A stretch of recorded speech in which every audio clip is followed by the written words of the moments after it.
រដ្ឋម្នាក់នៅស្រុករវៀងបានស្លាប់និង3នាក់ផ្សេងទៀតរងរបួសដោយសារគ្រោះថ្នាក់កលាប់គោយន្តនៅពេលដែលពួកគេនាំគ្នាឡើងទៅតវ៉ាបញ្ហាទំនាស់ដីធ្លីនៅទីរួមខេត្តព្រះវិហារហើយព្យាយាមគេចចេញពីកម្លាំងប៉ូលីសដែលរាយបណ្ដាក់រារាំងនៅតាមដងផ្លូវ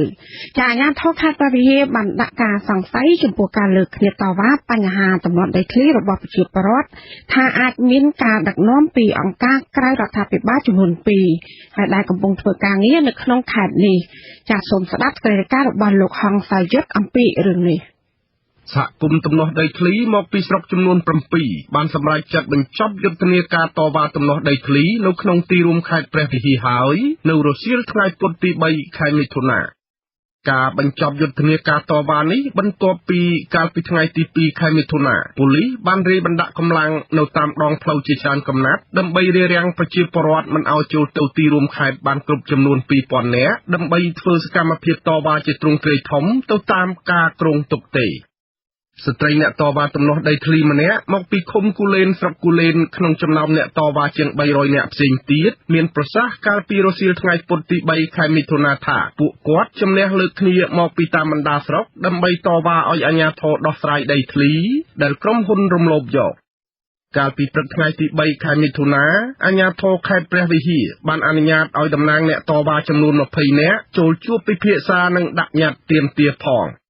ស្ត្រីដដែលបញ្ជាក់ថាគាត់ក៏ដូចជាអ្នកមានទំនាស់ដីធ្លីជាច្រើនទៀតគឺបានទាមទារឲ្យអាជ្ញាធរខេត្តព្រះវិហារដោះស្រាយបញ្ហាមួយចំនួនទាមទារឲ្យអាជ្ញាធរខេត្តនេះចុះត្រួតពិនិត្យយកដីពីក្រុមហ៊ុនឲ្យប្រជាជនវិញហើយសូមចេញប្លង់ឲ្យបានហើយនឹងឲ្យទម្លាក់ឡុងទេថាជាព្រះអាជ្ញារងមកពីកឹកអត់ជួយប្រជាជនកាលពីល្ងាចថ្ងៃទី2ខែមិថុនាកន្លងទៅក្រុមប្រជាពលរដ្ឋបានលើកគ្នាទៅតវ៉ានៅមុខគេហដ្ឋានរបស់លោកឡុងស៊ីថាព្រះរាជអាជ្ញារងអមសាលាដំបងខេត្តព្រះវិហារហើយថាព្រះរាជអាជ្ញារងរូបនេះមិនដែលផ្ដល់យុត្តិធម៌សម្រាប់ពួកគេទេអភិបាលរងខេត្តព្រះវិហារលោកស៊ូសេរីបានទទួលស្គាល់សិទ្ធិរបស់ប្រជាពលរដ្ឋដែលលើកគ្នាមកតវ៉ានោះក៏ប៉ុន្តែលោកចាត់ទុកថាវាមិនត្រឹមត្រូវទេពីព្រោះវាមិនមានច្បាប់ទម្លាប់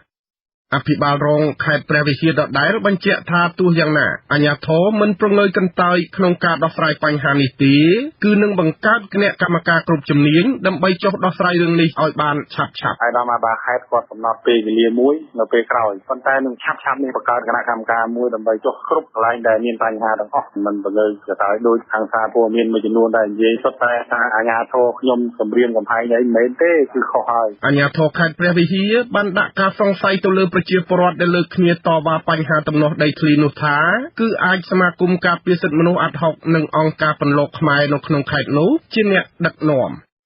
អាជ្ញាធរដែលដាក់ការសង្ស័យទៅលើអង្គការក្រៅរដ្ឋាភិបាលទាំងពីរនេះគឺបន្ទាប់ពីប្រជាពលរដ្ឋនៅស្រុករវៀងដែលលើកគ្នាតវ៉ាម្នាក់បានស្លាប់និង6អ្នកផ្សេងទៀតរងរបួសដោយសារតែក្រឡាប់គោយន្តនៅពេលធ្វើដំណើរឆ្ពោះមកទីរួមខេត្តព្រះវិហារប៉ុន្តែមន្ត្រីសមាគមការពារសិទ្ធិមនុស្សអាត់ហុកខេត្តព្រះវិហារលោកឡាវច័ន្ទនិងមន្ត្រីអង្គការពន្លកខ្មែរលោកប៉ែកសុភ័ណ្ឌបានច្រានចោលការសង្ស័យរបស់អាជ្ញាធរនេះថាវាមិនត្រឹមតែជាការដែលកិច្ចវេះមិនដោះស្រាយបញ្ហារបស់ប្រជាពលរដ្ឋប៉ុណ្ណោះទេគឺវាថែមទាំងកំពុងគំរាមកំហែងដល់ក្រុមសង្គមស៊ីវិលដែលធ្វើឲ្យមានឧបសគ្គលើការងារឃ្លាំមើលសិទ្ធិមនុស្សនិងកិច្ចសហការល្អរវាងអង្គការក្រៅរដ្ឋាភិបាលជាមួយនឹងមន្ត្រីរដ្ឋាភិបាលទៀតផងខ្ញុំហងសាវយុទ្ធវិទ្យុអាស៊ីសេរីរាយការណ៍ពីខេត្តសៀមរាប